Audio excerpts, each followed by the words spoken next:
Итак, есть запись пошла, и это наш официальный старт сегодняшней встречи. Я приветствую всех, кто уже присоединился. Приветствую всех тех, кто будет смотреть эту встречу в записи. И, конечно же, приветствую наших друзей из ЮАР. Это наш друг, наш пастор Юга Ван Никерк. Юга, привет. Приветствую. Да, и мы также рады вас познакомить с нашим гостем сегодняшним. Это Джорджем Карстенсом. Он расскажет о себе сам, то, что посчитает нужным. Я уверен, что сегодняшняя встреча будет очень-очень интересной и полезной для пасторов, и для предпринимателей. And I will also give over to George soon. He will be sharing as he sees fit. We are looking forward to a great session with him. Да, и тогда, Джордж, приветствуем тебя в России. And so, George, we say welcome to Russia with us. Oh, it's Very great. great to see you. Great to be with you. What a privilege. Wow. Прекрасно быть с вами, чудесная привилегия. Спасибо.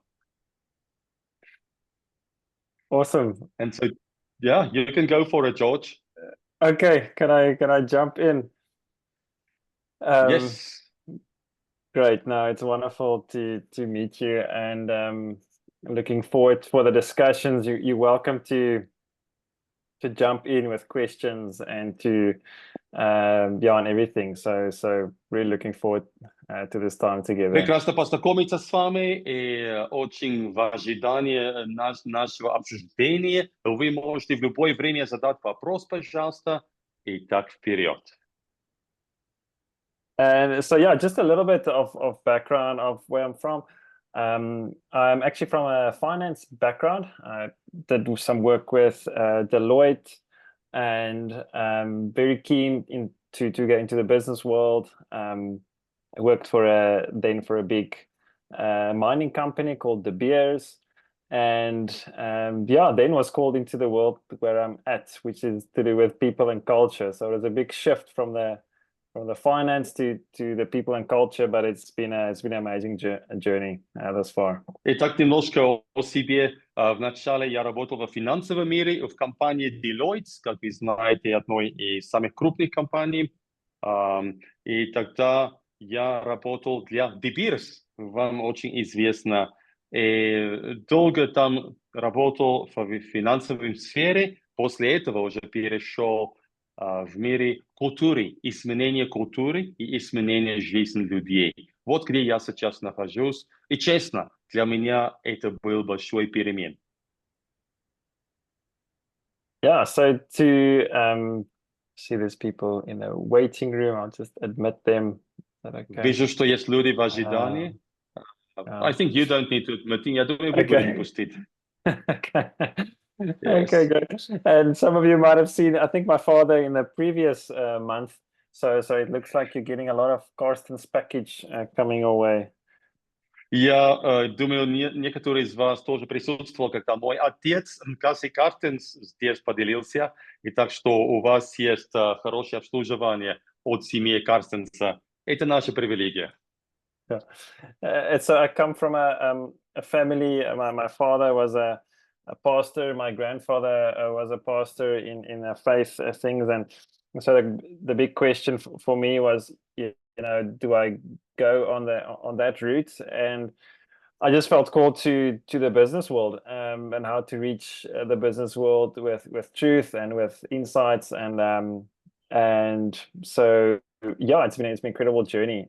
And so I think today, sharing a lot of insights from where's the business world being called to, and so today will be a little bit about that. Итак, для меня всегда был вопрос, так как мой отец почти всегда был пастором, мой прадед тоже служил пастором, а тогда вопрос ко мне, что мне делать? И я просто ощутил сильное призвание в мире бизнеса, и поэтому у меня было прекрасное до сих пор путешествие в мире бизнеса. И также, чтобы понять, куда сейчас идет бизнес в целям. And yeah, I think what made me, I was one day really struggling with my studies, struggling to pass my finance, and I was very confronted with, you know, is this really where I need to be going into the business world? A friend of mine, I called a mentor, and he said, you know, 300 years you had you had theologians changing the world. You know, you think about Luther and Calvin and those guys. He said 150 years ago it was politicians in the field of Wilberforce and different people changing the world. He says if you want to impact the world these days, you need to talk the business language, because this guy's like you know, all the business guys like Bill Gates and different people these days influencing and impact the business world. So I'm very passionate about impacting the way that people think about business and people think about leadership. And so I'll share some of those challenges to you today. Итак, было время в моей жизни, когда я еще учился, и учеба была сложной для меня. Как у всех, наверное, были моменты, когда трудно было даже сдавать экзамены. И когда мне было трудно, я подумал, надо ли мне этим заниматься вообще. То мой наставник мне сказал, он сказал, ты знаешь, 300 лет тому назад, 300-500 лет назад, такие люди, как Лютер, они поменяли этот мир. И где-то 150 лет назад это были политики, как Wilberforce и подобные политики, которые изменили мир. Но сегодня это деловые люди, это бизнесмены, они меняют мир. И это дал мне определенное подтверждение, что я должен служить в мире бизнеса, потому что сейчас это очень сильный инструмент, чтобы поменять этот мир. И поэтому я хочу поделиться с вами об этом. Я имею огромную страсть в своем сердце в плане бизнеса и как использовать бизнес для изменения нашего мира. And so, yeah, I want to share two stories with you that I met with two CEOs. The one came to me and said, you know, he really wants to impact people in a positive way. He wants to impact people even in a spiritual way. He wants to be an influencer in his company. He wants to impact people. And when I looked at his company was actually very toxic. The environment was toxic. It was, people didn't trust him. People didn't enjoy working there. And so I went up to him, and you can just imagine, I almost wanted to encourage him not to speak, not to influence, because the people they were not trust. So that's one story. Итак, у меня были встречи с двух разных глав компаний. Первая глава компании, с кем я встретился, он мне сказал, Джордж, я хочу повлиять на этот мир, я хочу менять этот мир в плане бизнеса, и как христианин, это есть мое желание. Но дело в том, что у этого начальника в его компании, культура компании была очень отравительной, это была просто плохая культура. И мне почти хотелось сказать ему, слушай, прошу тебя ничего не сказать никому, потому что с той культурой, которая есть у твоей компании, лучше тебе не говорить. Это не то, что я ему сказал, но я понял, что у него было желание делать хорошие вещи, то с другой стороны, его компания не являлась свидетельством того, что надо. And the other story was a friend. He's very soft-spoken. He doesn't want to promote himself, but there's about 250 people that reports to him in a big company. And I just spoke to a lot of the employees that reports into him, and they were saying how this manager of theirs, how this leader, he's actually like a mentor to them. His door is always open to speak to them about life and not just about work. He sets a great example, and everybody flourishes that works in that environment.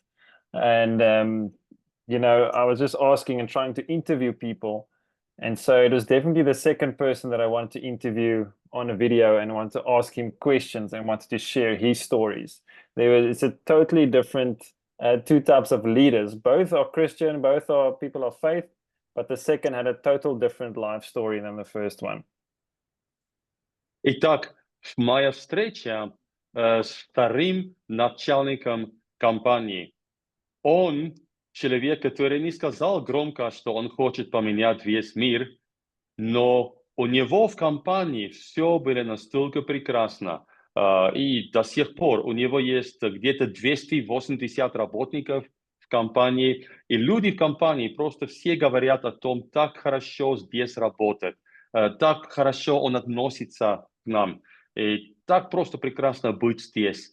И я решил для себя, хотя оба из этих людей, из этих глав компаний говорят, что они хотят, они христиане, но второй, он именно пример для меня. Я хочу именно снять интервью с ним и уже показать его интервью всем людям. И это то, что мы хотим делать. Не просто говорить громко, но чтобы действительно атмосфера и культура нашей компании была небесная.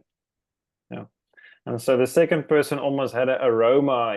There was an aroma when you, like a smell, like a good fragrance, when you walk into that company. You wanted to be there. You wanted to even talk to this leader. And I just realized that's the type of leaders that creates trust, and that's the type of stories that needs to be shared. And so my big heart is, as many even people of faith, many Christians, and that say they are, but their companies does not have that smell, does not have that good aroma. And my heart is to help people to have companies with good aromas. And today's session will be about that. И вот тот второй человек, когда ты находишься рядом с ним, то это как будто прекрасный аромат идет от него. Есть просто такое сияние божественное вокруг него. И бывает, и люди похожи на первого начальника, и люди похожи на второго начальника. И сегодня я хочу поговорить о том, как быть похожим на этим вторым человеком, чтобы действительно мы не просто говорим, мы хотим поменять мир, но атмосфера в нашей компании нехорошая, но чтобы действительно культура нашей компании сосвидетельствовала о том, что действительно мы хотим поменять мир.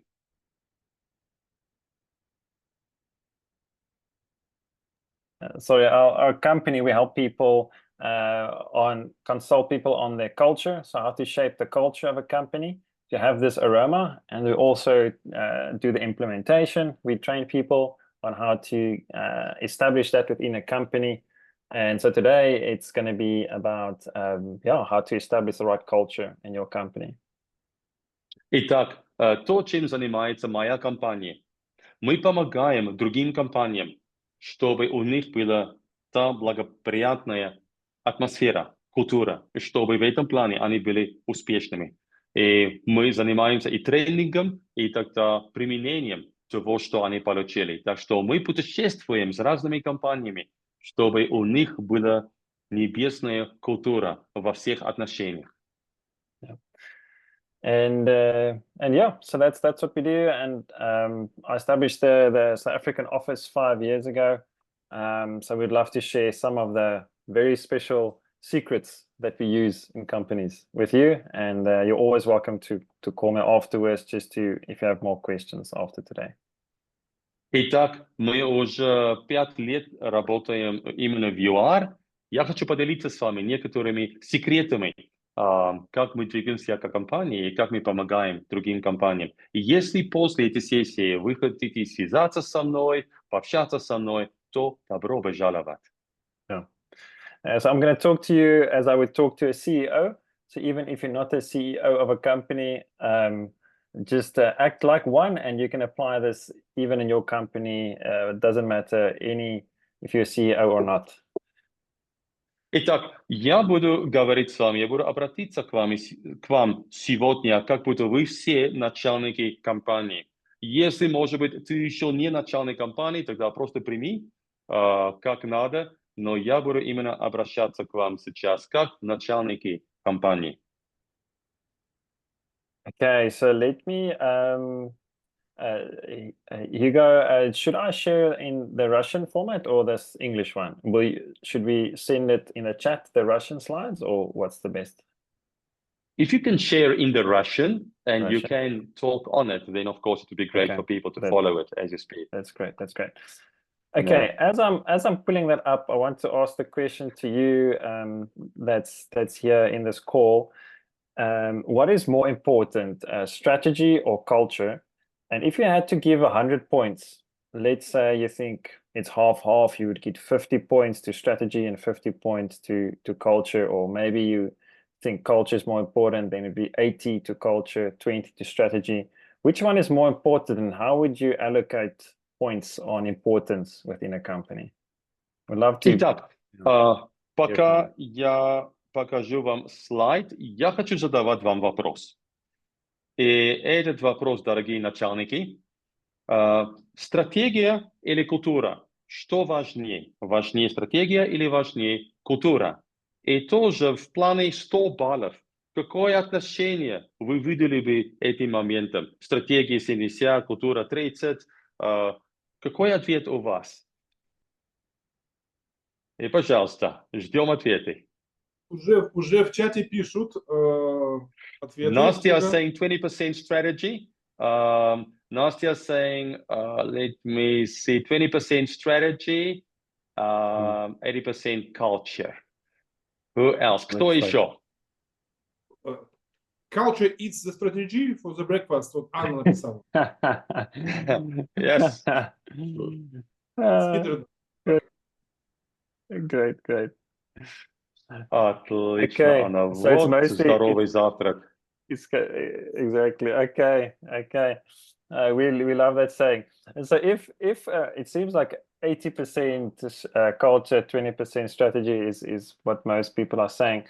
And so if culture is Итак, that мне кажется, important, то, что вы говорите, что 80% культуры, 20% стратегии, кажется, это есть общее мнение. And if culture is that important, how do you build culture? How do you build that? Any ideas from your side? How would you go about building culture if that is so important?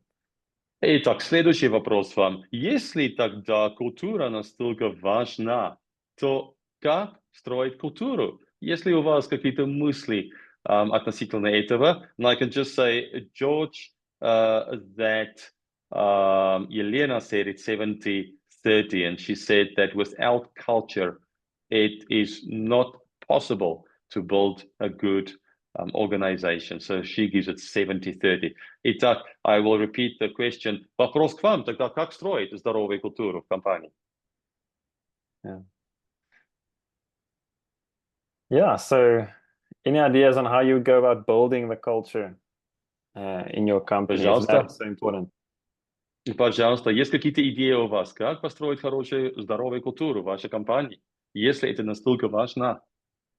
And if it's that Елена important, says Елена says you need to start with yourself. Okay, very good. Отлично.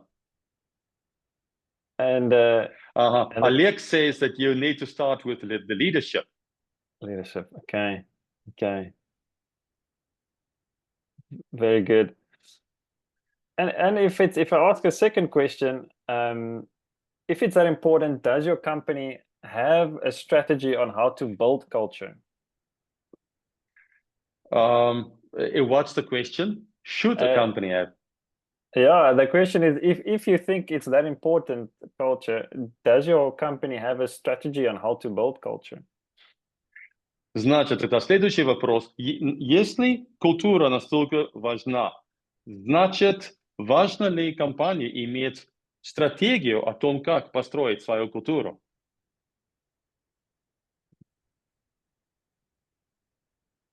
Yeah. Okay, so today I'll show you how to build a culture and where you can have handles on where to start. So let me share some of those aspects on how you go about building this culture that you want to see. Is that good? Итак, сегодня я поделился с вами тогда, как иметь стратегию, где начинать для того, чтобы построить здоровую культуру в своей компании. Итак, покажу слайд сейчас. Okay. So yeah, let me share some of the slides here. Share screen. Okay, let me do that.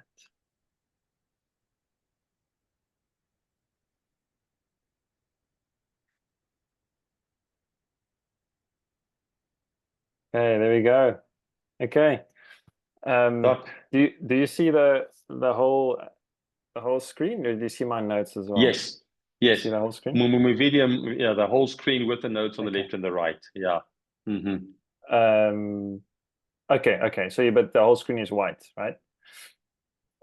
Yes, it's a white screen with the three circles on it, and yeah. Awesome, great stuff.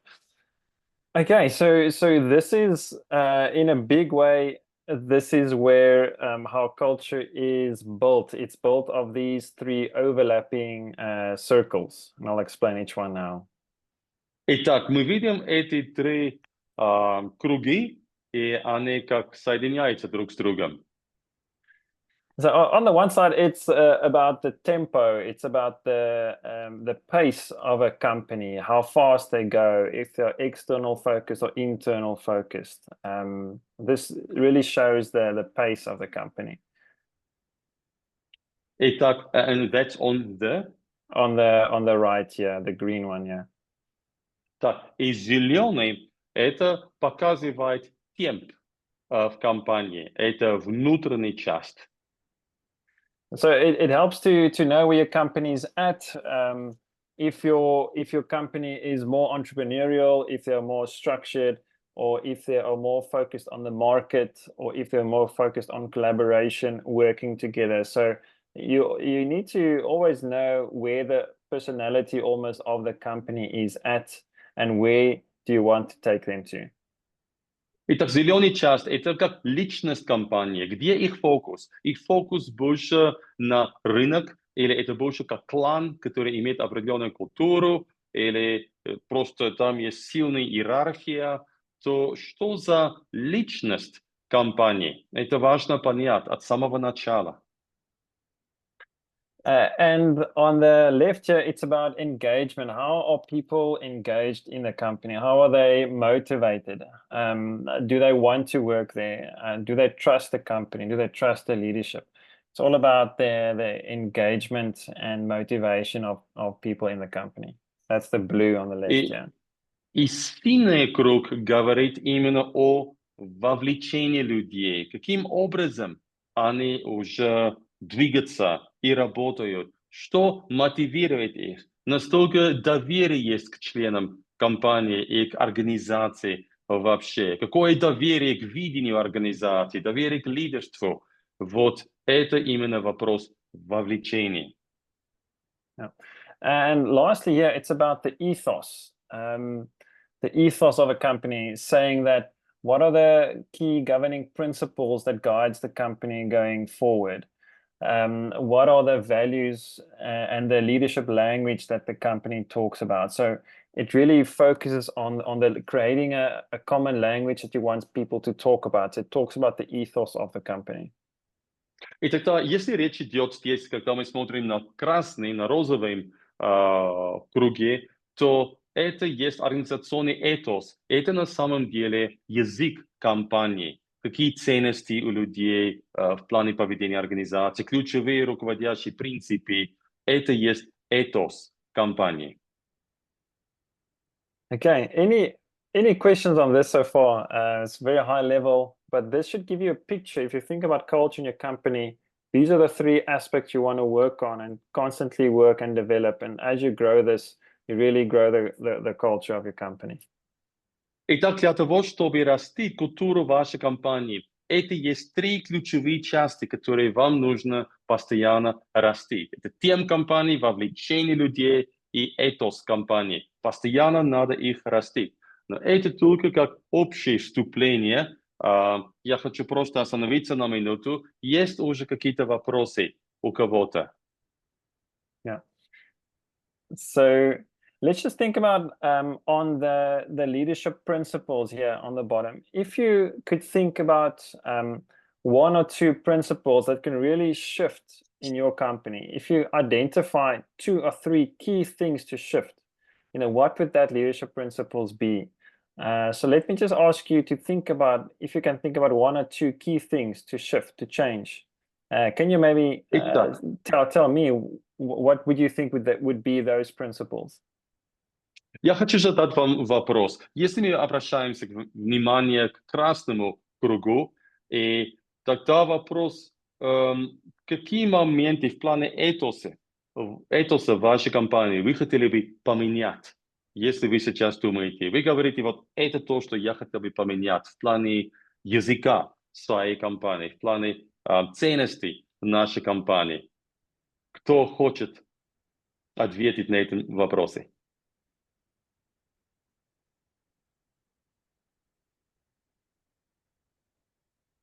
Yeah, so anyone wants to try to give me some examples of what they think would shift it in their company? Кто-то здесь хотел бы сказать в вашей компании, что вы думаете должно поменяться в плане этоса?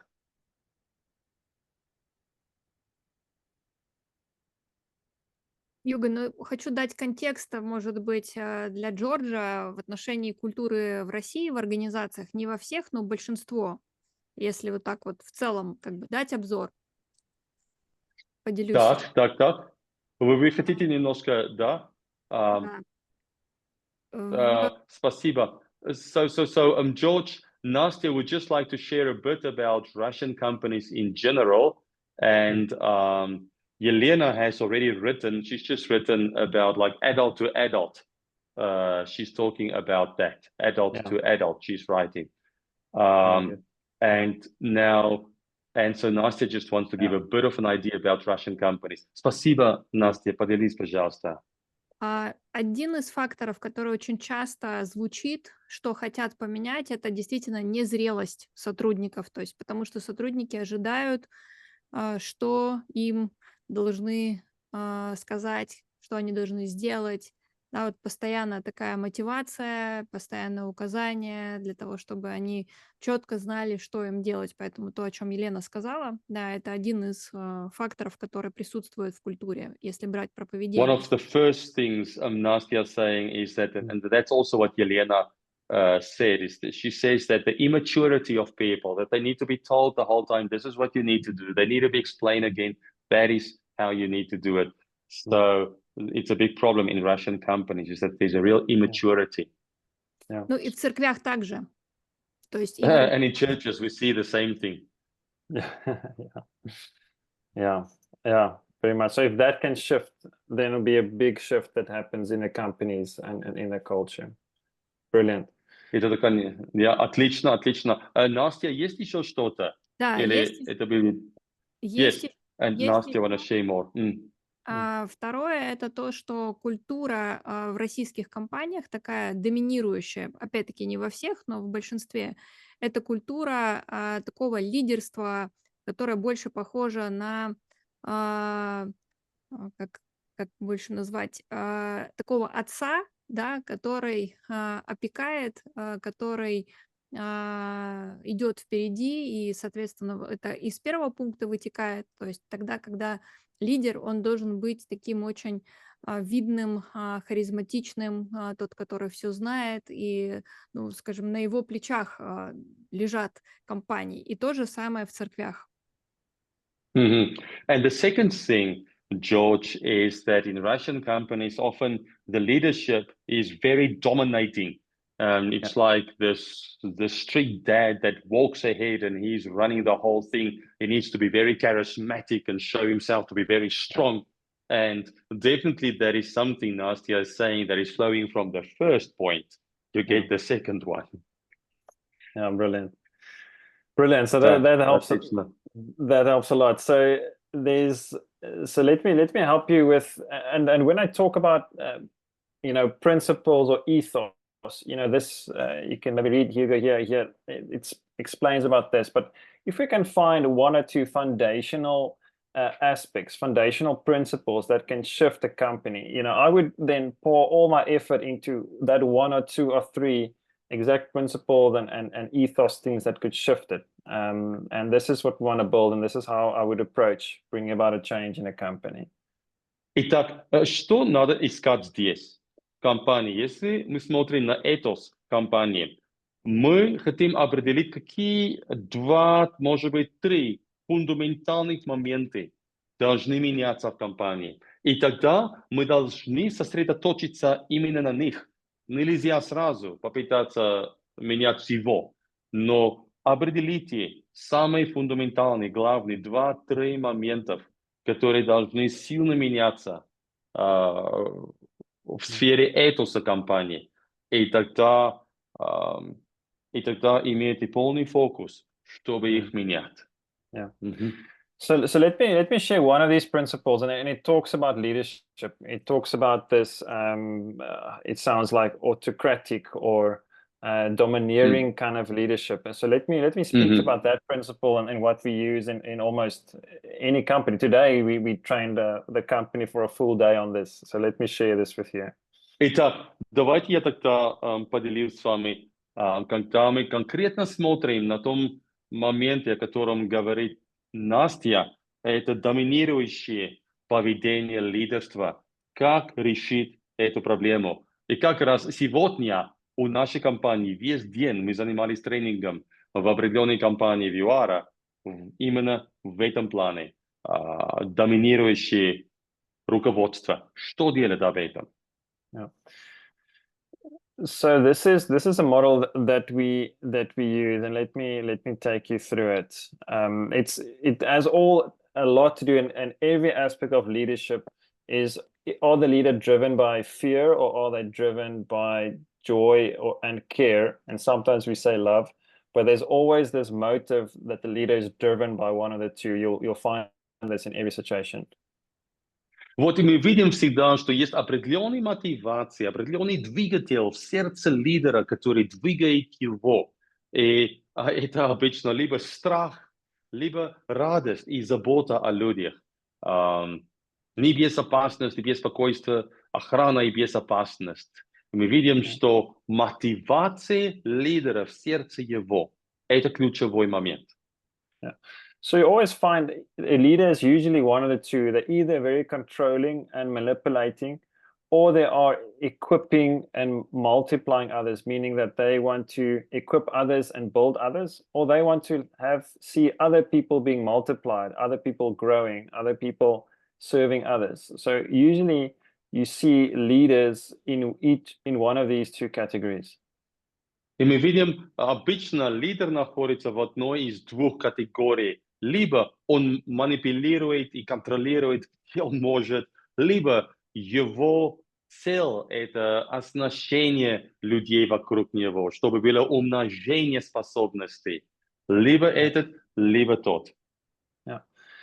And often my question then would be, if you see these leaders wanting to control and manipulate, where does it come from? It often comes from a choice that they either want to promote themselves, they want to serve themselves, and somehow they give the feeling that they are against you. They might even be in the same team, same company, leading you or leading the team, but in some way they feel they are against you, and they actually want to serve their own interests. И часто такие лидеры, которые так манипулируют и контролируют, есть ощущение, что они хотят просто выдвигать себя. И ты как будто враг для них, хотя ты служишь в их компанию, в их команде. Но частая проблема – это просто эгоцентризм. Они хотят повышать себя, чтобы все их видели. And the other type of leader is always there to serve others. They're always there because they are for you. And in their mindset, leadership is about influence. Leadership is about serving others. It's about multiplying others. So in their mindset, they are mature enough to take it away from themselves and put their focus on other people. Итак, мы видим, что есть тогда другой вид лидера. Он хочет поднимать тебя, он хочет поднимать всех людей в его компании. Для него лидерство – это хорошее влияние на людей. Для него лидерство – это служение, чтобы служить своим людям. Для него это умножение и зрелые отношения к людям вокруг себя. Yeah. And then I ask, where does that come from? And it comes from leaders being insecure in who they are. They might be shouting at other people in the way that they lead, but it's because they are insecure in how to influence the situation. They are insecure in who they are. They are fearful of looking bad and fearful of looking dumb. And that it comes from a base of being very insecure and fearful in their own motive. И вопрос тогда стоит, откуда идет такое поведение у первого типа лидера? И мы видим, что часто это просто они чувствуют себя неуверенным, они занимаются самим утверждением все время, потому что внутри себя у них есть страх, что люди думают обо мне, я недостаточно хороший. И эти внутренние вещи у лидера из-за этого такой контролирующий дух выходит. Yeah. But the leader who is mature and secure in who they are and in their identity, they don't need to prove themselves. They don't need to impress others. They are fine with who they are, and they are free to serve others. They're free to lead others. And it comes from a sense of having belonging, having security and identity in who they are, not having fear, but they are then able to serve others with joy. And because of the caring aspect is that they are for you, they're always there, that you get the feeling that they are for you. Итак, второй вид лидера – это тот человек, который он утвержден в себе, в плане его идентичности, он уже утвержден, и он уже не волнуется о том, что другие думают о нем. И поэтому внутри него есть радость и забота о других. И есть сильное ощущение, что такой человек, он за тебя, он хочет поднимать тебя. А это все идет о внутреннем состоянии его. And these people here might look powerful, they might come across as very strong and very angry, but the reason for that is actually because they are not that mature. They're not that secure in who they are and in their ability to influence others. And this is actually leaders that are, you can say, not that powerful and not that secure in who they are. И на самом деле те лидеры, которые показывают себя очень сильным, очень такой агрессивными, доминирующими, это есть и как раз те лидеры, которые не очень сильны. And so this leader there's an atmosphere of fear. You almost walk into a place and there's fearful, there's a darkness, you don't want to be there, it's always fearful. But this leader creates an atmosphere of joy. You want to be there. You walk into a room and you want to be at that place, and it creates that environment. And usually when I walk into a company, I can sense which environment is in that company. Итак, когда я войду в здание компании, когда я вхожу, я могу ощущать атмосферу сразу. И атмосфера, которая идет от первого лидера в компании, ощущается страх вокруг него, ощущается темнота вокруг него, и это есть и в атмосфере. А в компании второго лидера ощущается радость, ощущается мир. И просто прекрасно там находиться. Как день и ночь культуры отличаются. And so there's so many studies that shows that a company where there's joy and when there's an atmosphere of joy, people perform better, people produce more things, people want to stay there longer, people work harder, people go the extra mile, they're more engaged and focused and productive. And these are the companies that last long and do successful in business in the long run. Итак, много исследований показали, что там, где есть радость в компании, то люди там сильнее работают, их вовлеченность находится на совсем другом уровне, они готовы даже жертвовать больше, потому что они хотят, и их производительность гораздо выше. Также такие компании гораздо больше или дольше существуют, нежели компании, где есть плохая, темная культура. So let me just give you a small example. If you walk into a meeting, don't always be business, shout. Your first few minutes is so crucial in a meeting. So come in, try to make it light. Maybe try to talk about relational. How are you doing? How's everybody? Talk about bringing some kind of a joy. Try to release the tension. Make it more personal, relational. Just that first few minutes when you walk into a meeting, when you even walk into a home, that first few minutes sets the tone for the whole meeting. The whole meeting will change because of that first few minutes. Итак, сейчас очень важный момент. Хочу обратить ваше внимание к тому, что первые пару минут любой встречи, допустим, встреча совета директоров, или то же самое, как человек войдет в дом, родитель в дом, те первые минуты после начала встречи определяют всю атмосферу потом. И поэтому это очень важно, чтобы инвестировать в первые минуты встречи именно в отношениях, чтобы было много радости, чтобы узнать, как ты поживаешь, как дела у тебя, и построить отношения. Если есть хорошая атмосфера построена в течение первых пару минут той встречи, то, скорее всего, все остальное часть встречи будет успешная, радостная, и производительность будет высокая. And even unfortunately, even some churches or some where it's supposed to be joyful, you have this on the left. It is about fear. It is about always reaching expectations that's so difficult. It's an atmosphere of being down and not joyful. And you know, this doesn't change people. So we want even churches to have this atmosphere when you walk in, and different situations, houses, homes, companies. This will bring a total new way of doing business. Итак, то, что мы видим в компаниях, в мире бизнеса, мы видим то же самое в церквях, мы видим то же самое по домам часто. И когда окружает тебя атмосфера страха, и когда всегда есть ожидание от тебя, что ты не можешь достигать этих ожиданий, то тогда в итоге ничего не получится с этого. И наша цель как компания, это чтобы везде, по компаниям, по церквям, по домам, была радостная, прекрасная атмосфера. Там будет прекрасная производительность, или мы знаем, как христиане, плодотворность.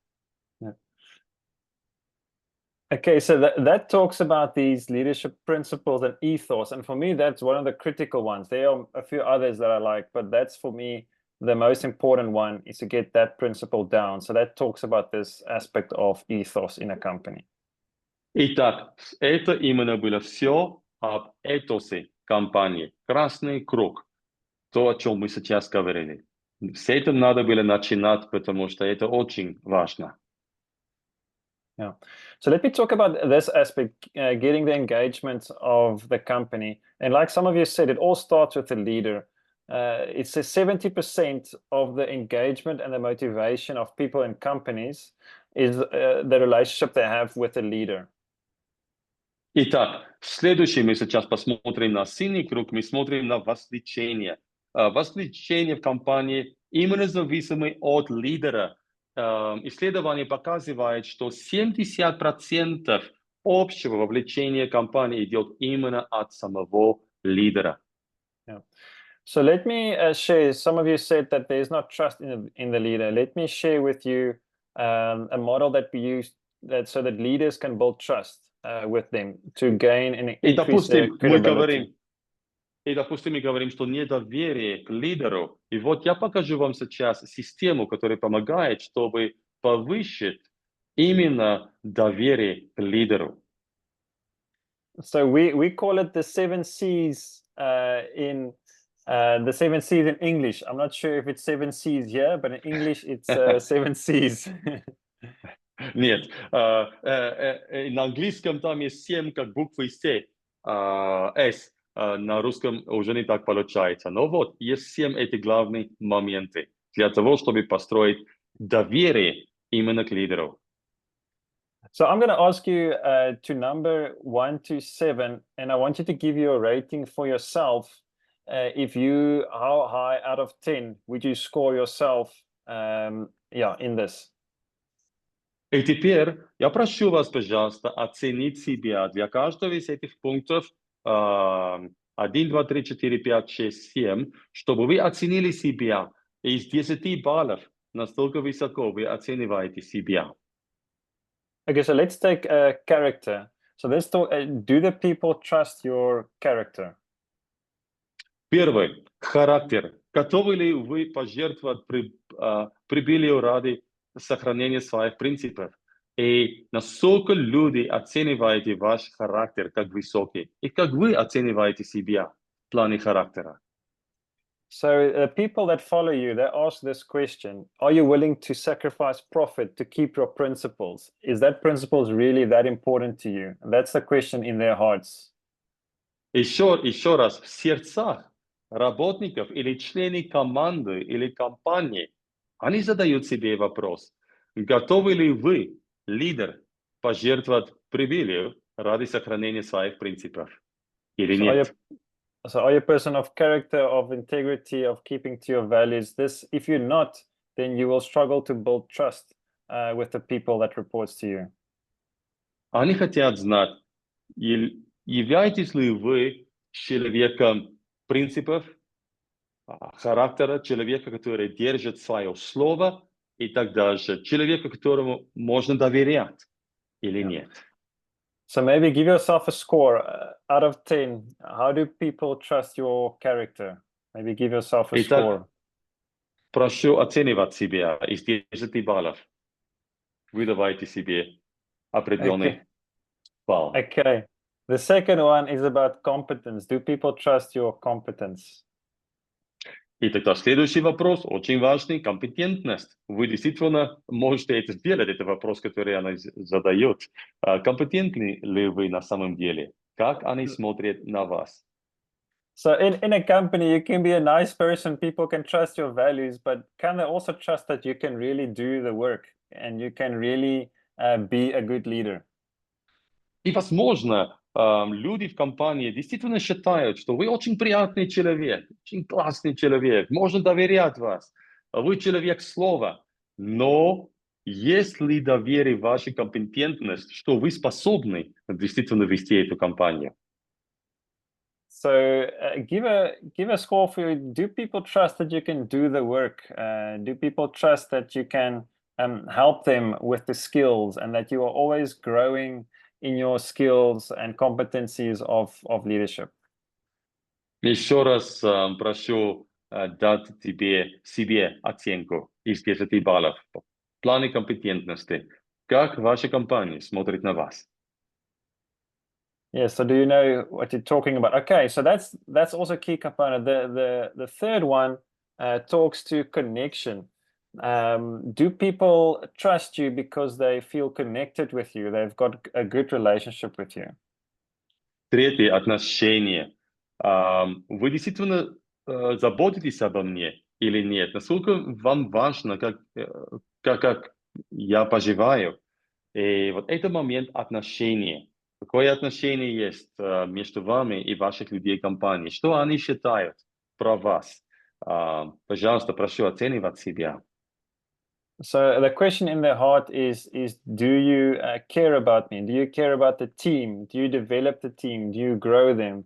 This is a question, and can they, is there a good connection in relational? So this is a question that they ask. Do you really care about them? Сколько вы вкладываете в том, чтобы их поднимать в отдельности, и тоже как команда, сколько вы инвестируете для того, чтобы поднимать и растить команду? So give yourself a score. Do people trust the connection? Is there a good connection between you and them? So think about a score out of 10 for yourself here. Прошу оценивать себя из 10 баллов. Okay, and then the fourth question is cause. It talks about that you know the purpose that you're going, and they feel it's safe to follow you in the vision that you're off to, and that you know where you are going. You know your purpose, you know your values, you know your cause. Итак, следующее – это момент причина или предназначение. Почему мы именно идем как компания к этому видению? Что нас двигает? И как люди смотрят именно на вашу целенаправленность, причина, мотивации движения компании?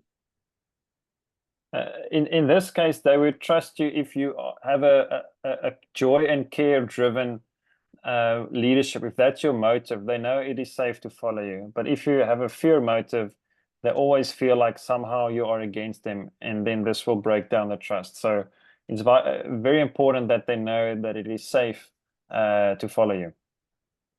Итак, если они знают, что внутри вас есть радость, а не страх, тогда они могут доверять вас, чтобы следовать за вами.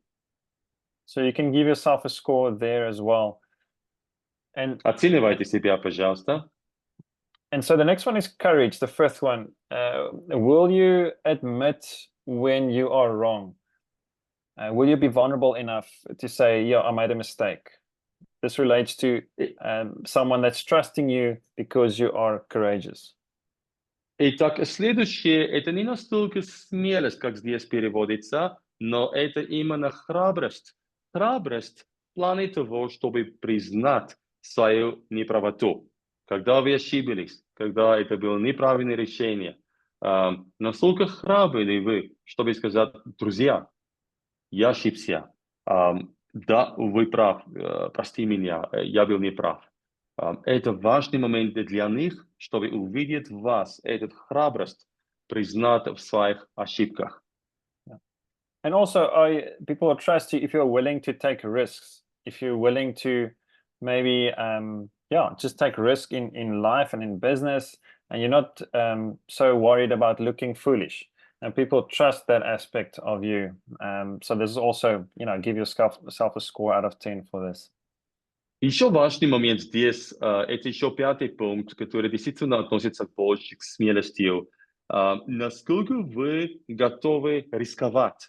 То есть делать новые вещи, либо вообще не рисковать, чтобы вы никогда не плохо выглядели в глазах других людей.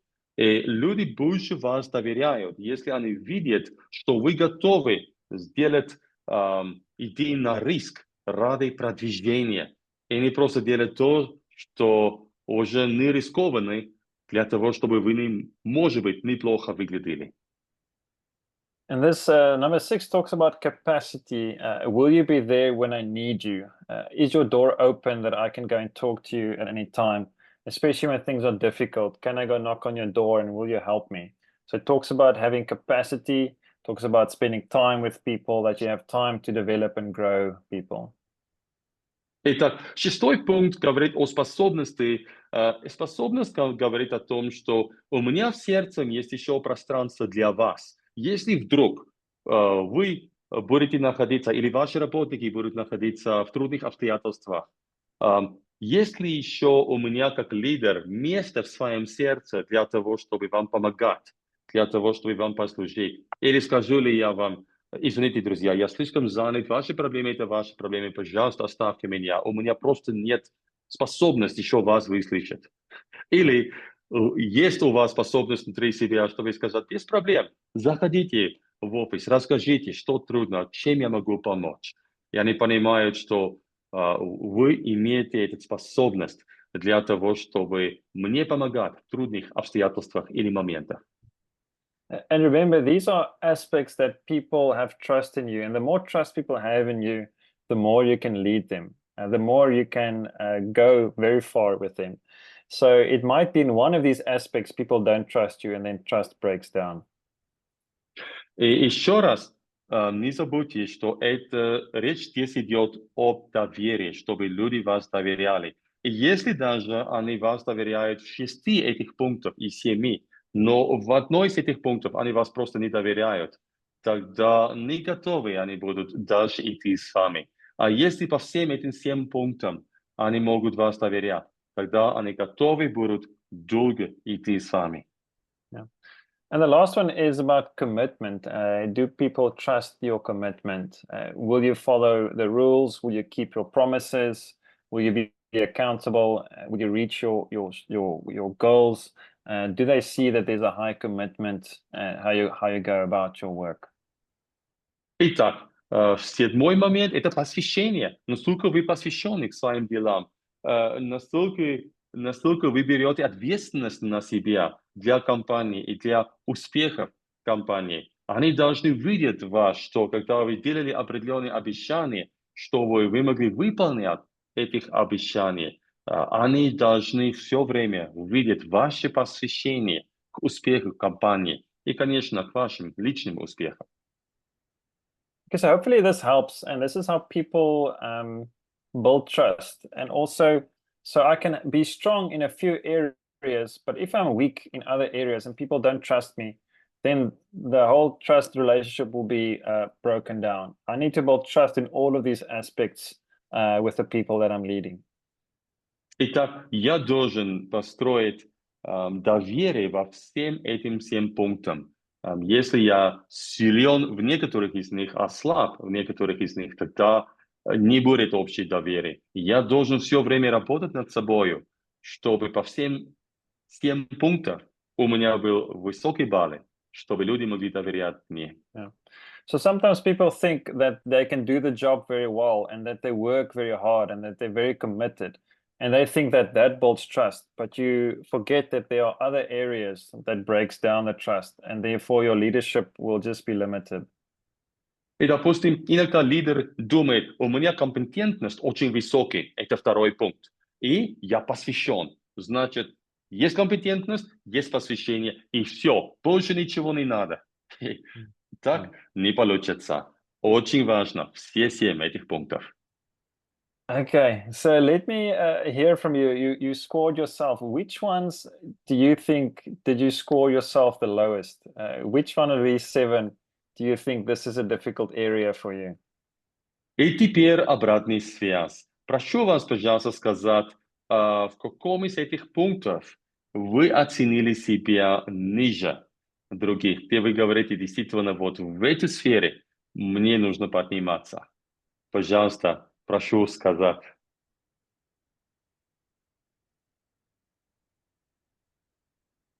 Okay. Oh, some people. Так, so yes, you can see Олег. Ага. Юго, тут у нас много наших студентов, кто очень прокачанные уже, и коллег. Я думаю, что люди немножко сейчас в такой фрустрации, потому что для них трансформация их личная — это их постоянный контекст. Мы постоянно работаем с характером и с этими качествами. Коллеги, будьте смелее. Yes, Nasi is just saying people need to be very strong and bold here, because she says that our students, some of the people here are our students, so we are working the whole time with them on character. So she says maybe they're already a bit tired, but she says, please be bold, guys, please share. So you see Alek as the 6th one, and Yelena also the 6th one. Number 6, the capacity. The number 6, number 6, Yeah, that's often for some people, spending time with you is so important, and time is often precious, you know. But I think if leaders can make time for others, just sit with them, even if it's just a coffee or lunch or something like that, it will be a massive increase in the trust that you have with people. Да, и мы знаем, действительно, если мы говорим о 6-м пункте, что наше время настолько ценно, как лидеры. И поэтому, если мы видим, что кому-то трудно в компании, и мы можем даже просто проводить обед с ним, чтобы мы покушали вместе и проводили время с ним или с ней, то они действительно понимают, что у нас есть время для них, и просто сидеть с ними, их выслушать. Это есть огромная поддержка для них в нужные моменты. And Helena said the 7th one. 7, yeah, commitment.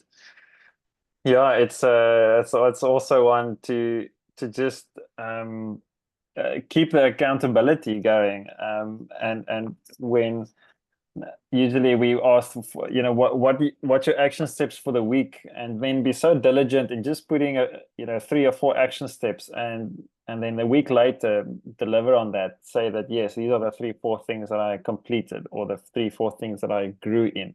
And that really builds a lot of trust in people if you can constantly reach these goals and steps that you say you would. Да, и поэтому, если речь идет о 7-м пункте, то отчетность перед своей командой, перед своей компанией, это так важно. Если, допустим, я сказал, ребята, я хочу, чтобы мы именно работали по этим 2 или 3 пунктам, чтобы тогда держать свое слово. И действительно, через неделю так и получилось. Это может быть маленькие моменты, но шаг за шагом, то, что я сказал, то, что я обещал, я и выполню. Yeah. And we've got different ways to measure this within companies, but there's action steps you can take on each one. And it's great to measure it. You can see where the weaknesses are in a company or in a person, in their trust, and you can hone in and make a difference there. I think the one key thing, if number 6, there's a simple resolve of it, that is just time. And for the others, there are different tools and things that you can do to shape it. But I think from gathering from this group, I think the biggest next step is to make time with the people that you're leading. Итак, мы тогда помогаем компаниям, чтобы лидеры сами сделали такие оценки себе и тоже оценивали свою компанию целиком относительно работников. И если мы просто говорим о 6-м пункте, и много здесь говорили именно вот да, 6-й пункт, и ответ здесь, решение здесь одним словом – это время. Просто проводить время с людьми. И время решает уже 6-й пункт. Okay, so now I've just shared one of the key things that we use on how to build engagement and trust in leadership, and that really helps people to be engaged in the work that they do, because trust in leadership is such a massive indicator of building engagement. So I just gave you one key example from this aspect. Итак, в плане вовлечения, синий круг я дал вам, мы сейчас посмотрели только на одного из ключей здесь. Есть еще другие ключи здесь. Yeah. Okay, I think this is good for now. I'll open it up to some questions. I just want to share one final thing when working with culture of companies. И вот, если речь идет о работе с культурой компании, я хочу поделиться еще одну вещь, но вначале хочу просто открывать сейчас вот эту сессию для вопросов. Пожалуйста, задавайте свои вопросы. So these are 5 aspects. Sorry, do you want them to first ask the questions, or do you first want to share? Maybe let me share just 1 minute, and then I'll open to questions. Значит, я вначале поделюсь, а потом вопросы. Yeah. So this slide, often when we go to companies, it's difficult to say, hey, we're going to change your culture, we're going to change your people. But we use these 5 aspects when we talk to CEOs. Не так легко сказать людям, слушай, мы приедем к вам, и тогда мы поменяем культуру вашей компании. Это не просто так, мы знаем, это не просто. Итак, мы используем эти 5 пунктов для того, чтобы действительно видеть продвижение, изменения у компании. So when I talk to CEOs, they say, no, money is important, growth, company objectives, strategy, operations, that is important for CEOs. Когда я говорю обычно с главами компаний, они говорят, что важно? Деньги, надо достигать целей, надо расти. Вот структура компании, вот важные моменты для нас. So when we go to CEOs, we ask them, which of these 5 objectives do you want to reach in your company? We talk to them about no waste of human resources, building a customer experience, increasing innovation, retaining the best people, increasing leaders' capacity. We ask them, are these things that are important to you? И вот, это что мы делаем при общении или при собеседовании с главой компании до того, как мы начинаем работать с ними, его компанией. Мы задаем ему вопросы из этих 5 пунктов, что более важно для нас. Важно для вас, чтобы не было потерь человеческих ресурсов, более важно для вас повышение качества обслуживания клиентов или повышение инвестиционного потенциала компании, или удержание лучших людей, увеличение лидерского потенциала. Из этих 5 моментов, что более важно для вас, как глава компании? So usually they say yes. With one of these, they want to improve that. And as we can say, then we say, aha, if you want to improve that, this at least you need to build the culture and people, because each one of these aspects has a culture and people aspect that you need to grow. Потому что очень часто им не интересно поменять культуру компании. Это всего лишь больше доходов, больше роста и так дальше. Но когда они дают ответ на одного из этих пунктов, любой из них, они говорят, вот первый, второй, третий мне важно. Тогда я говорю, ага, для того, чтобы увидеть результаты здесь, в этом пункте, вам нужно будет поменять культуру своей компании. So they might say, they want to retain the best people. And then we would say, okay, then we need to build the trust with the people. Because if you can build the trust, it will help the people to have a good relationship with the leader. And that will retain the best people in your company to want to work there. И, возможно, они скажут, да, удержание лучших людей – это для нас очень важно. И тогда я могу сказать, хорошо, значит, для того, чтобы вы увидели хорошее удержание лучших своих людей, необходимо доверие. И для того, чтобы были доверие, надо будет работать с вами и с вашей культурой. And if they say they want to increase innovation, we say, okay, to increase innovation, it needs to be an atmosphere of joy, which leads to creativity in the company. So to improve your innovation, we need to do a lot of things, but we also need to change your company to be a joyful and creative atmosphere within that company. И, допустим, они скажут, третий пункт, для нас важно повышение инновационного потенциала компании. И тогда мы говорим в ответе, для этого необходимо, чтобы было много радости в компании, потому что там, где есть много радости, то там уже творческие мысли появляются. Если вы хотите увидеть больше инноваций, надо, чтобы у вас было больше радости. Это есть изменение культуры в вашей компании. So I would almost begin here. If you go to your top management, you'd start here, ask them, which one of these do you want to grow? And let me help to grow your culture and your people. And it's a much better approach when you approach top management. This would be maybe your first step. Итак, это мой совет к вам. Когда я обычно работаю с топовским менеджментом компании, вместо того, чтобы сказать, послушайте, надо поменять культуру вашей компании, я вам помогу, лучше начинать с этих 5 пунктов. Okay, I think let me stop there and then take questions, if that's okay. Juho, or if there's anything else you want to add, maybe let's give it over to some questions. Отлично. Итак, пожалуйста, я остановлюсь. Время для вопросов. У меня вопрос есть. Во-первых, Джордж, спасибо огромное за презентацию и за материал. Очень все интересно и важно. Итак, во-первых, first I want to say, George, thank you for this material. It's all very important. We want to thank you. У меня вопрос практический.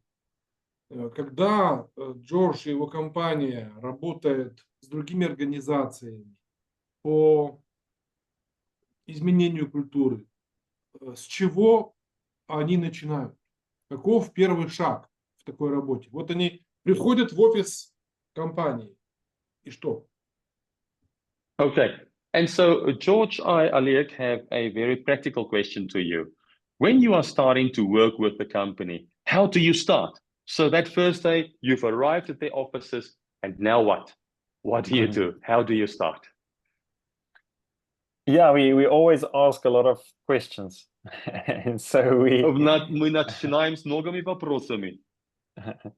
We don't go and saying that we are clever, because usually the people, they know their company very well. So we ask a lot of questions. Мы не говорим, мы умные, потому что они же знают свою компанию очень хорошо, поэтому мы задаем много вопросов.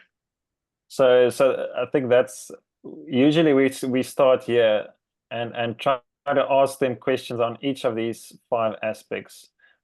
Which of these things, if they struggle to give us answers of what they struggle with, we then say, okay, which of these 5 things do you struggle with the most? Итак, если мы им задаем вопросы, и они не очень приветливые отвечают на вопросы, тогда мы переходим уже на этих 5 пунктов. И мы говорим, в каком из этих 5 пунктов у вас есть трудности. Yeah. So then they would say, maybe leadership capacity, we struggle to multiply leaders. And they would say, okay, why? Why are you struggling? Which leaders are you struggling? Is it the top leaders? How's the relationship with the leaders? So we go deeper into each of these aspects. И, возможно, они говорят, нам трудно умножать лидеров, почему-то не получается у нас. И тогда мы задаем вопрос, а именно в каких лидеров, топовских лидеров или средний уровень лидеров, и почему вы думаете, так получается? И вот так разговор начинается. And then just to maybe complete, so they would ask them, how is the engagement? What makes people not engaged or not motivated? Maybe we need to work with the leaders. Maybe that's the reason why the leaders are not good. Maybe you don't have a ethos or a language from the leaders. We need to maybe build that. And maybe the culture is too focused on the outcomes. We need to also build a different aspect of the culture. So this is kind of our approach. И тогда мы тоже обсудим с ними эти круги вовлечения, где у вас не получается хорошее вовлечение людей, почему вы думаете, в плане этоса, что бы вы сказали, отсутствует в культуре в общем, возможно, для вас главное просто результаты, возможно, нам нужно посмотреть на другие моменты в компании, кроме, чтобы просто гонять за результатов. И вот так разговор уже идет. Yeah, and if they give us time, we've got assessments and questions on everything. Sometimes we send a questionnaire to the entire company, all the employees. Sometimes we only send it to a certain department. So we've got questions to really assess each of these areas if they allow us to. Вот, и если они дают нам возможность, если есть возможность, то мы даем им такие вопросники, оценки, чтобы они могли выполнять какие-то вопросы, отвечать на вопросы. Это тоже сильно нам помогает, чтобы понять, где они находятся, как компании. Yeah, and then we try to work on individual level, so individual assessments for different people. We work on team level. We've got team assessments and then organization, company level. So those are different levels that we try to work with, and we ask a lot of questions through that. И тогда у нас есть тоже определенные оценки компании на уровне топовского менеджмента, на уровне как среднего менеджмента. Мы проводим разные оценки по состоянию компании, чтобы определить, где она находится.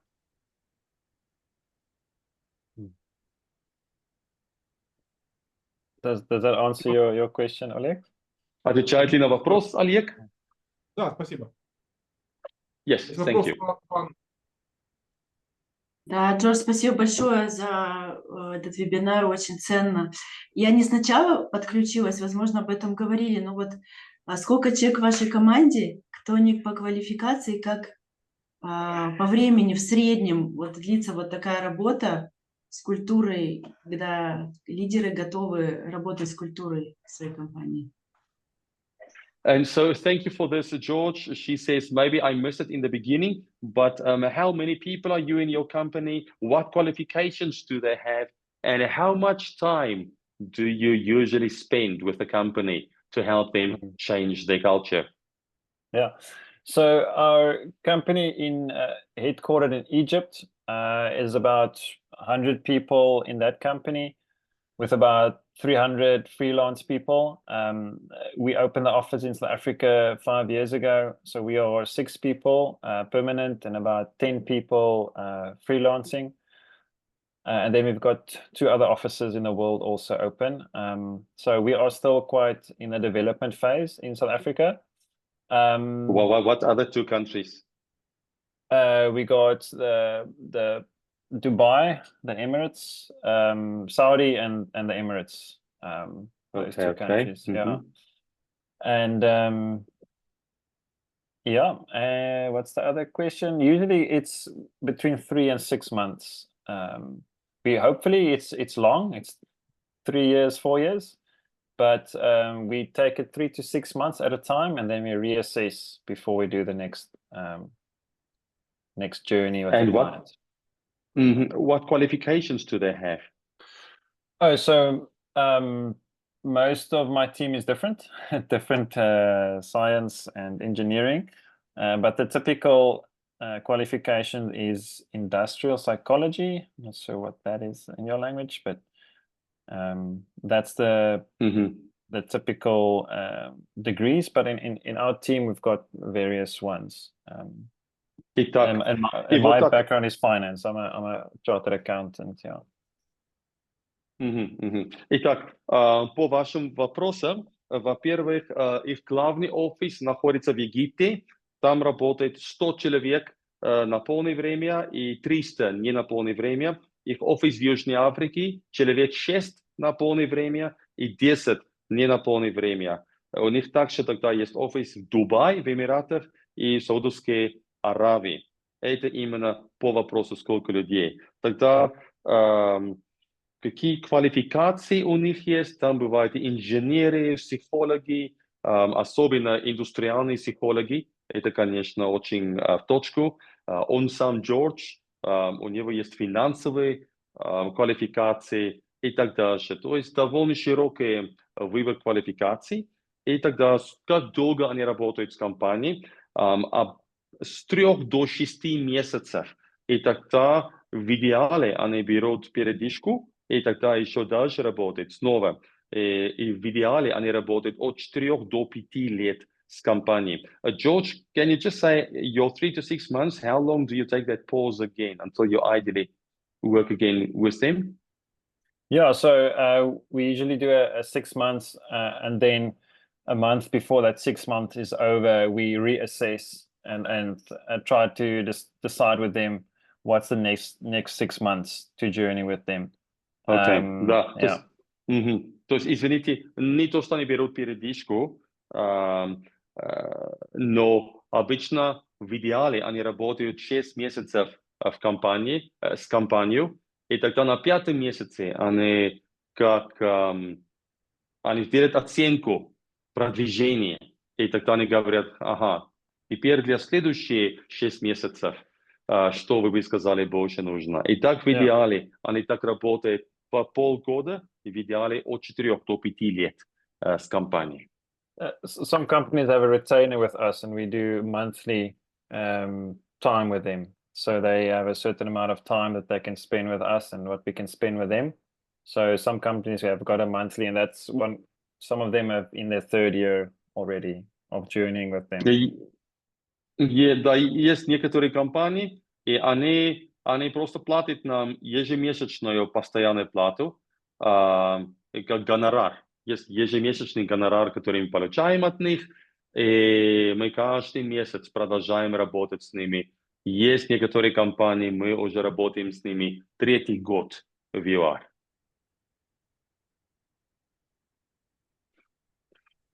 Вот, пожалуйста, еще вопросы? У меня вопрос такой, Юга. Вот в России тоже последние годы много говорится или начали говорить о формировании культуры компаний. Да. Но этот запрос в российском бизнес-сообществе, он еще только формируется. В основном у компании запрос на продажи, да, чтобы увеличить продажи, ну, то, о чем он говорил. Вопрос, как это в ЮАР обстоит?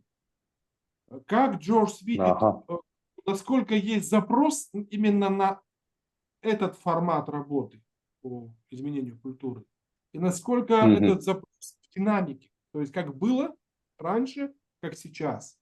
Есть ли увеличение запроса? Есть ли интерес к этой теме в бизнес-сообществе ЮАР? And so, George, this is the question. The question is that over the last years, people and companies in Russia have started to talk a lot about the fact that their cultures need to change. But still the demand for them to really bring someone in and work with them, that demand is still low. Now, the question to you is about South Africa. How strong is the demand? First question from companies. And the second question is, what change are you seeing? How has the demand for this work changed from earlier in South Africa? Yeah. So I think the demand is medium, I would say. I think in the US it's Запрос high. средний, в Штатах высокий. But I think it's getting more and more. But it is Растущий. we still need to educate the market and saying that there are ways to shift it, to change it. The difficulty that people want quick changes. They want a change within 1 or 2 weeks. And that's always difficult, is to help them to think, you know, this requires at least 6 months. Надо заниматься образованием с компанией VR, потому что я бы сказал, что сейчас запрос средний, но проблема в том, что часто компании хотят изменения в культуре, но они хотят, чтобы это случилось в течение 1-2 недель. И нам нужно заниматься здесь обучением, образованием для них в этом плане, чтобы они поняли, это не так быстро происходит. Итак, действительно, это растущий момент VR, но надо еще много в этом заниматься. В Штатах это гораздо выше. So we need to sometimes educate the market to show that it's possible. So we do a lot of show people measurements and data and statistics. After every training, we do measurement to show people how it is shifting the people aspect. So we need to do a lot of that. Итак, что нам делать? То, чем мы занимаемся много. Мы проводим много статистиков, много примеров, много измерений, где мы измеряем изменения в производительности компании. И мы этим постоянно и сильно занимаемся, чтобы люди действительно видели именно по цифрам, что это необходимый момент. Обычно для них важно, как ты сказал, Олег, продажи и все. Но когда они видят статистики, когда они видят, что идет определенное измерение их результатов и действительно идет улучшение из-за изменения культуры, тогда они уже приближаются к этому. So our success is very much determined on how people buy in with us on the idea. But let me share just one quick story. Итак, наш успех с компанией настолько зависим от того, насколько они принимают к себе, что это сверхважный момент для компании. Но я хочу поделиться с вами быстренько одну историю. So the company is a big telecommunications, 7,000 people, and they came to us and said their engagement score, this is the blue aspect, is at 59% in the company. And their global office said that if it goes down 1% more, they would fire the whole office in Egypt. So this is an African telecoms company, yeah? Or is it now about the Egypt office? Yeah, this is one in Egypt. Yeah, African now. И вот есть один пример, это компания по телекоммуникации в Египте. У них есть 7,000 рабочих, и вовлечение в компании было 59%. И главный офис у этой телекомпании, телекоммуникаций, сказали, если ваше вовлечение опустится еще на 1%, тогда мы вас всех увольняем. And so we did many things, but we sat with the leaders, what I showed you today, we took them through that. We sat with different teams and growing the leadership and the trust. And it took us about 6 months to spend time with about 500 leaders in 6 months. Вот, и тогда, конечно, они обратились к нам срочно, и тогда мы стали заниматься с ними именно в сфере вовлечения. И мы занимались где-то с 500 лидеров в течение полгода, именно в плане доверия к руководству. Мы сильно занимались в течение полгода с ними. But just to add, before we got there, there were 400 people leaving the company every year because it was so bad to work there. Надо добавить, что до того, как мы пришли, то каждый год компания потеряла около 400 работников, потому что атмосфера была настолько плохая, чтобы там работать. And after the 6 months, a year later, we did some work with them. A year later, we measured them again afterwards. Спустя это полгода работы с ними, вот спустя год, как мы начали работать с ними, мы снова измеряли или делали измерения их вовлечения. Yeah, and within 1 year, they went up 18%. They went up to 76%. Yeah. Okay, so that's 17%, yeah? Yeah, yeah, 17%, and they were starting to winning awards, the best company to work for in the area. People were actually starting to vote that this is the best company to work for within 1 year. И вот их оценка по вовлечению, как вы помните, стоял на 59% вовлечения. Спустя года, это был после полгода работы с нами, спустя года их вовлечение повысились на 17%. И их оценка был 76% вовлечения. И они стали топовской компанией в своем регионе по вовлечению. Yeah. So it's all to do with what we talked about today. But И вот это сильно относится к тому, что мы сегодня сказали. It still remains a very difficult, every journey is still very difficult in each company. Ну, в общем, в каждой компании вот это путешествие нелегко получается. Все не так просто. Yeah. Any more? Еще вопросы? Еще заметки? У меня есть еще вопрос, Игорь. Да. Просто прости, Олег, я просто хочу сказать, George, Anna just wrote that everyone wants to drink that wonder tablet where you can immediately change. And it's not only in Russia, it's everywhere. Yeah. Извини, Олег, я переводил Анна Кузьмина, то, что она сказала, классно. But very few people are willing to drink the vitamin pills. Но мало хотят пить витаминки. Мы часто об этом говорим, что подобная работа с организациями – это очень трудоемкий, сложный и длительный процесс со многими неизвестными. Но это важно, да. And yes, and Oleg is saying it is really true that we also tell people often that works with organizations. It isn't a quick thing. It takes time. It's not easy, but it's worth it. I don't know. Maybe George, you can take off the slide, then we can look at one another. Yeah. Пожалуйста, Олег, продолжай. Есть еще вопрос касаемо того, как они это делают. Это такой профессиональный интерес. Есть ли у них какие-то модели, на которые они опираются? Или это их авторская модель в компании Aspire? Как они работают с культурой и организацией? Или какие-то... George, this... Еще раз, Олег? Они используют какие-то известные модели мирового опыта и авторская модель, как они работают.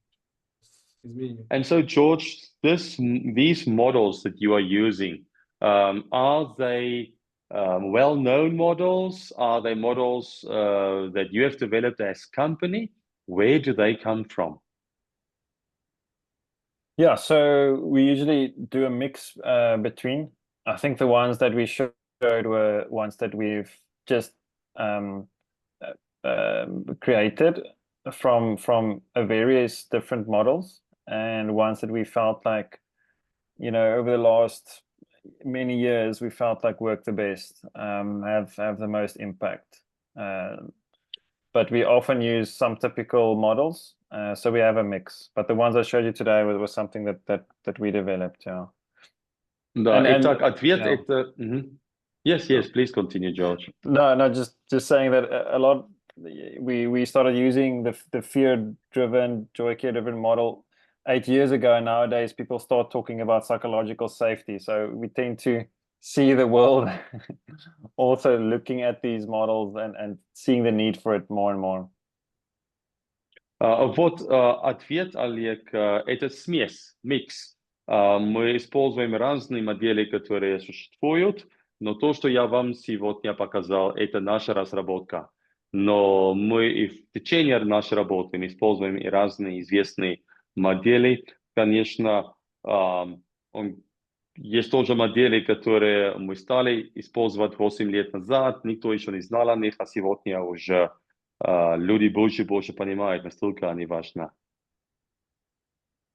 Спасибо. Thank you. Thank you. Друзья, ваши вопросы. Please, friends, your questions.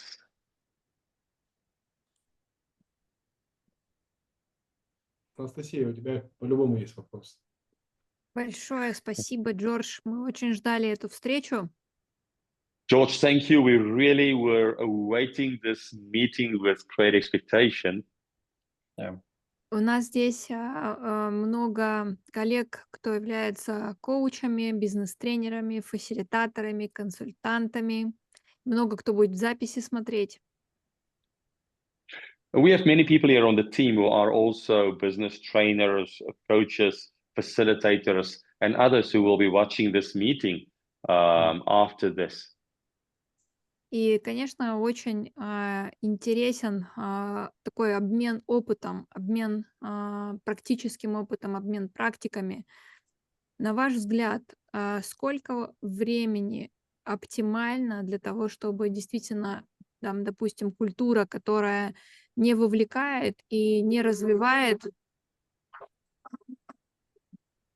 Прошу прощения, у нас тут сейчас прям над крышей пролетел самолет, я даже сама себя не услышала.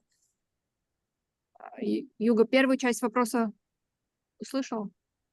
Да, но первую часть предложения, может быть, стоит повторить с нуля. Повторю.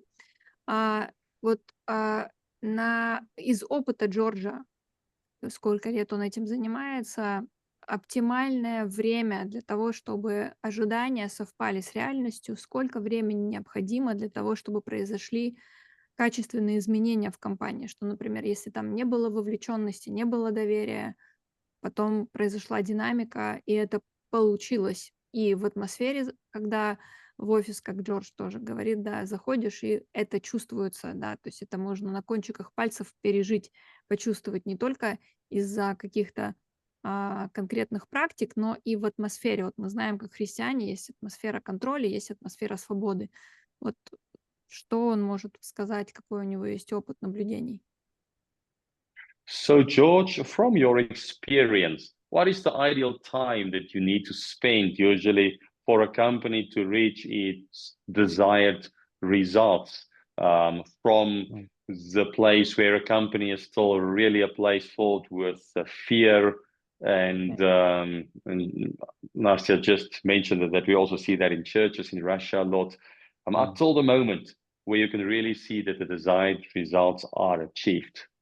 And so, yeah, how long is a piece of string? It's I think it's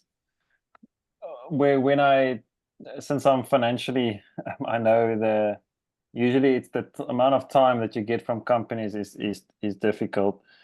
But I usually ask CEOs, like, how much percentage, how important is this? And can you give 1% of people's time, 1 or 2%?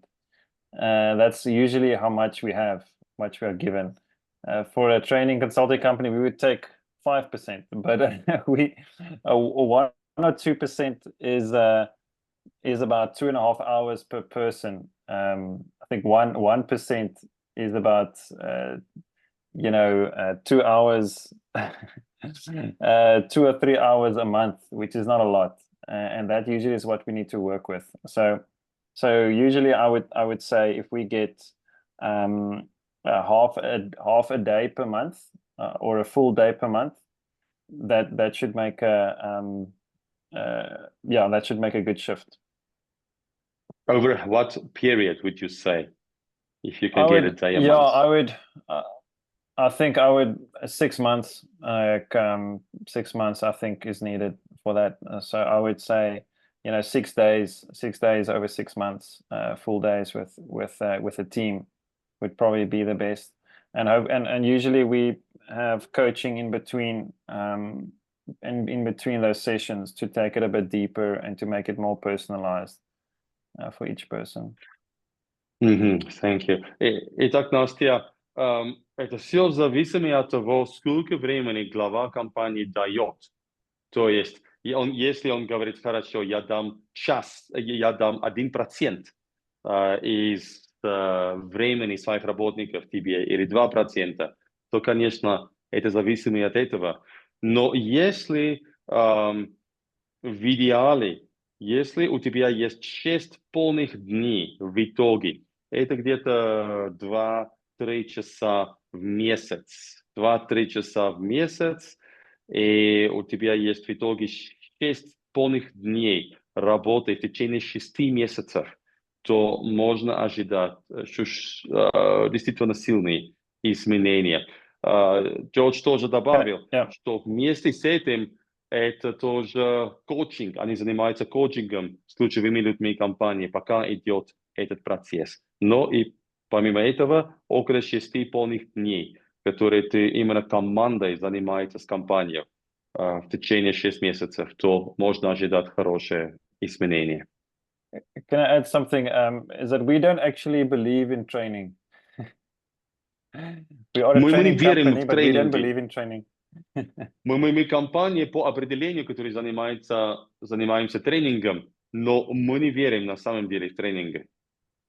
The content or taking them through a workshop doesn't necessarily gonna change people.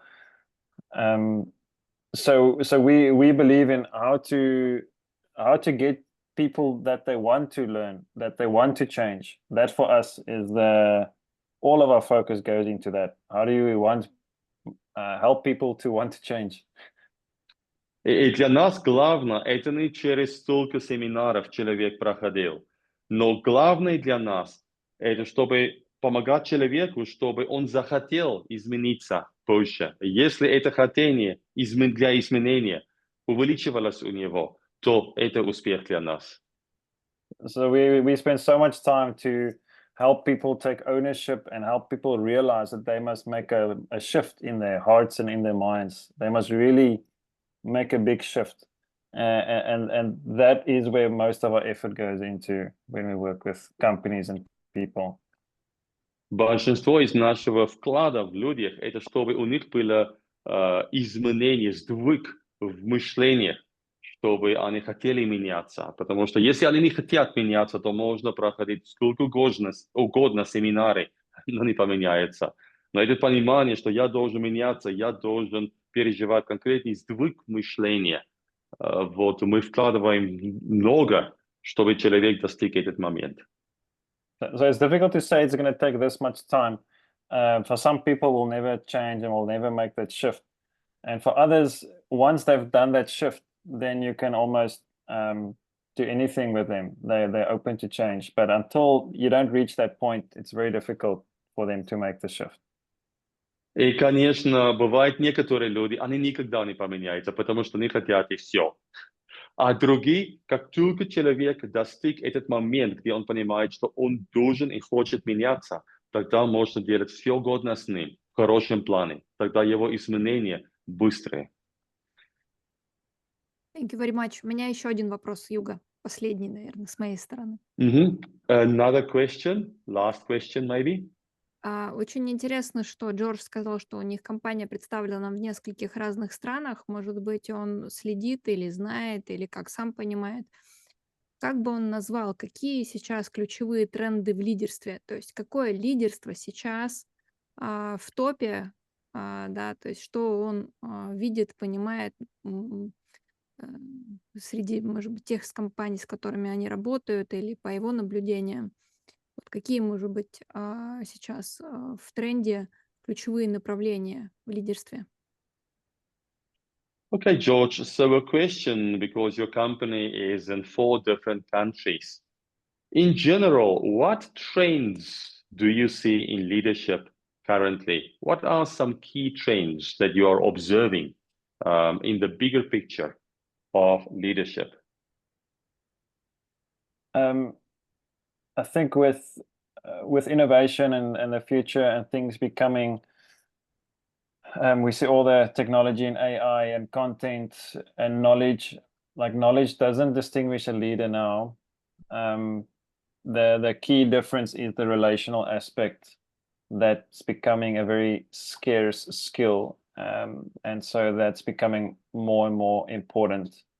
If people can relationally lead others and away from just knowledge-based, but more towards relational skills and connecting with people. That's becoming a scarce skill these days. Итак, конкретно, что мы видим, это то, что в плане знания, если мы смотрим, когда мы наблюдаем рост в искусственном интеллекте и так дальше, то знания очень много. И обычно лидерство было основано на знании, но сейчас связано с изменением в плане доступности к знанию, то есть другая нужда. И это самая сильная нужда, это то, что более редко встречается. Это именно в плане способности строительства отношений.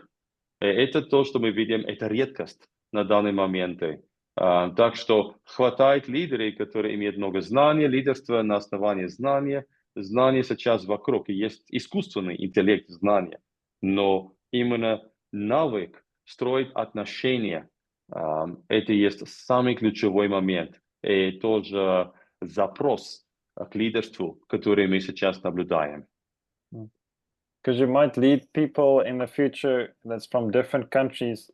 They might work for different companies, and now you need to lead them, and they maybe not, they're offline, remote. So all of these things, how do you lead teams and different dynamics and people from different countries and cultures? All of that is becoming much more of a skill these days. Плюс к этому на данный момент мы видим, что в компании люди не находятся на одном месте, они находятся в разных странах. Большая часть из работы находится в онлайне. Как строить отношения с людьми, которые находятся в разных странах? Но вот это есть самый сильный навык, который сейчас требуется. Thank you very much. Welcome. Welcome. Джордж, спасибо большое за эту встречу. George, thank you very much for this meeting. Ты поделился Thank you. не только знаниями, но и опытом, и самое главное, своим сердцем. You have not only shared with us knowledge, but you've shared with us your experience, and the most important, you've shared with us your heart. Okay. Последняя просьба на этой встрече. My final request during this meeting to you. Мы и наши коллеги, которые представлены здесь в качестве участников, мы тоже учимся работать с построением или развитием корпоративной культуры, как в бизнес-организациях, так и в церквях. And so we who are here together, we are working the whole time also with companies and with churches to change their culture. Что ты можешь пожелать нам в этой работе? As we are doing this work with all of our heart to change the cultures of companies, to change the cultures of churches, what is your wish towards us in this specific department?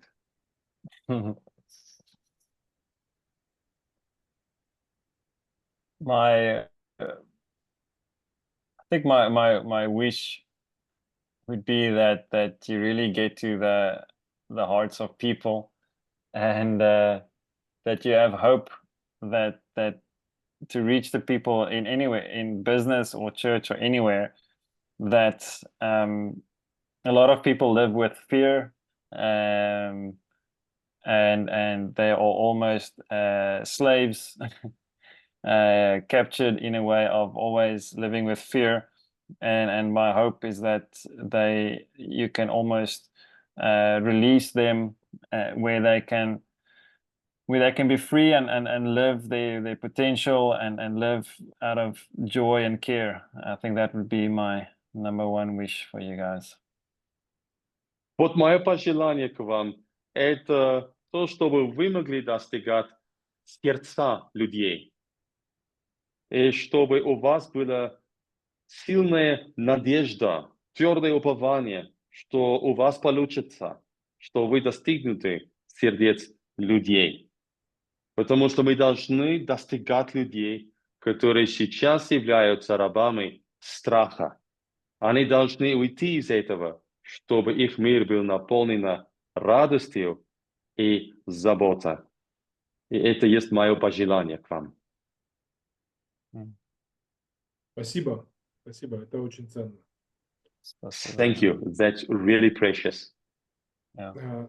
Ну, мы будем завершать эту встречу. И еще раз огромное спасибо Джорджу, огромное спасибо, Юга, тебе за организацию этой встречи, за то, что ты сопровождаешь, переводишь и также вкладываешь свое сердце в этот процесс. Спасибо вам, ребята. Спасибо, дорогие.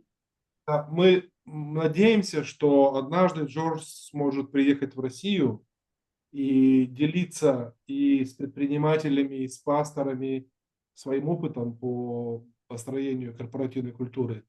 Мы очень хотим этого, молимся о том, чтобы этот мост Россия-ЮАР, он развивался и приносил огромные плоды и для Африки, и для России. We want to express the hope that the day will arrive when George would be able to come to Russia in person, that you would be able to work with Russian heads of companies and also with church leaders so that we can together see great change in our nation. I wish for that day as well. And I would love to come visit Russia. Yeah. Спасибо. Принимаю предложение, я также имею это сильное ожидание в моем сердце, что настанет момент, когда я буду с вами в России. Thank you, George. Thank Thank you. George. И Thank я you. хочу Спасибо, один Иван. момент почтить одного очень важного человека здесь, маму Фриду. Кто знает, кто не знает. Мама Фрида, we love you very much. I want to show special honor to Mama Frida over here. We love you and we bless you. Мама Фрида – это сердце для нас в ЮАР, это мама, родная мама Юга, и она такой And she молитвенный, is the mother of Hugo. She's a strong prayer warrior. она молитвенник, ходатай, очень любит Россию, и вот спасибо, мама Фрида, что вы сейчас тоже присоединились. Наше сердце в молитве за этот мост Россия-ЮАР, и спасибо за вашу любовь и все, что вы делаете и вкладываете. Мы вас очень любим и почитаем. She's an intercessor, and we are so thankful for you, for what you have been investing all these years into Russia and also into the building of this Russia-South Africa bridge. Thank you. Спасибо, мама Фрида. Спасибо вам, ребята, южноафриканцы. Спасибо всем россиянам и, может быть, из других стран будут нас смотреть в записи за участие в этой встрече.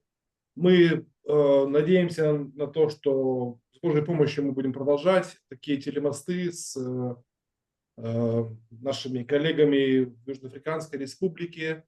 И верим, что то время пришло от Бога, чтобы не только в рамках БРИКС, но это в рамках Царства Божьего продолжалась эта работа. Yes, and we are just looking forward to continuing building this Russia-South Africa bridge.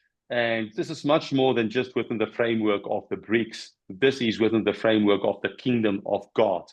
And by the grace of God, we are looking forward to continuing to build this bridge. Спасибо, друзья. Мы завершаем нашу встречу. Спасибо всем, кто был сегодня на ней и посмотрел в записи. И мы не прощаемся, потому что продолжение следует. Мы сказали, договорились с Югой еще в ЮАР в ноябре прошлого года, что будем стараться, если Бог позволит, каждый месяц делать встречи. Сейчас в рамках как раз развития этого моста, потому что нам много задают вопросов о поездке в ЮАР. Ну и также мы молимся за приезд южноафриканцев сюда, в Россию, потому что события грядущие, которые есть, которые нас ожидают, мы верим, очень интересные. Все только начинается. Спасибо всем.